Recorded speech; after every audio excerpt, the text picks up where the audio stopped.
final goal is to eradicate humanity as we know it. Once you understand the final destination, it becomes much easier to look back and identify the psychological conditioning, the biological tampering, the cultural grooming, and the educational prepping that we have been subjected to for decades in preparation to making us accept a post-human future. It takes a lot of physical and psychological abuse to get an intelligent species like ours to agree to its own extinction. Most, if not all, that has transcended in the last 60 years was designed to get us closer to accepting such a dystopian reality. Whether you care to accept it or not, we live in a hyper-controlled matrix where our perception of reality is meticulously planned, managed, and executed in order to control and steer us in whichever direction they wish. And the direction is a post-human world. For this, they first needed to destabilize, dehumanize, and demoralize humanity through every means possible.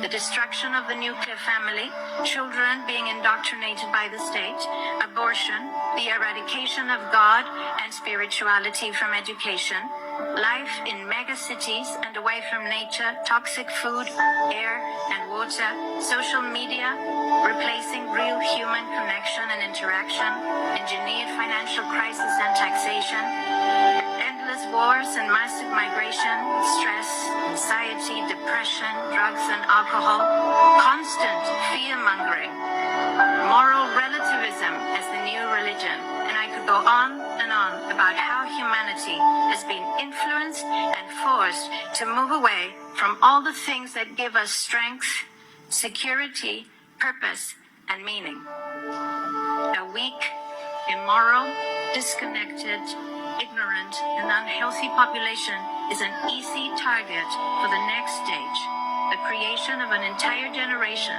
of androgynous beings. Masculinity is under attack psychologically, culturally, and biologically. Women are being replaced in sports, entertainment, and politics by men pretending to be women. And children are being indoctrinated at school to think that gender is a choice. The transgender movement is not a grassroots movement. It comes from the top. It has nothing to do with people's freedom of expression, sexuality, or civil rights. It's an evil psyop with a clear agenda to get us closer to transhumanism by making us question the most fundamental notion of human identity, our gender.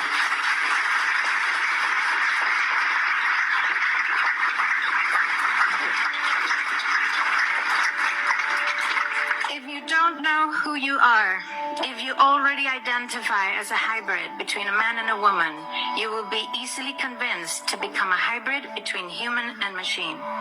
Gender ideology is the 2 + 2 = 5 from George Orwell's 1984 dystopian novel. It's the final test to see whether we will follow the most absurd party line towards our own extinction. But 2 + 2 = 4. And no matter how you choose to dress, call yourself, or change your physique, will not change that. The sad reality, though, is that in the gaslighting process to get us closer to a post-human future, they have mentally and physically harmed an increasing number of children and young people, and it's only getting worse. This must be stopped.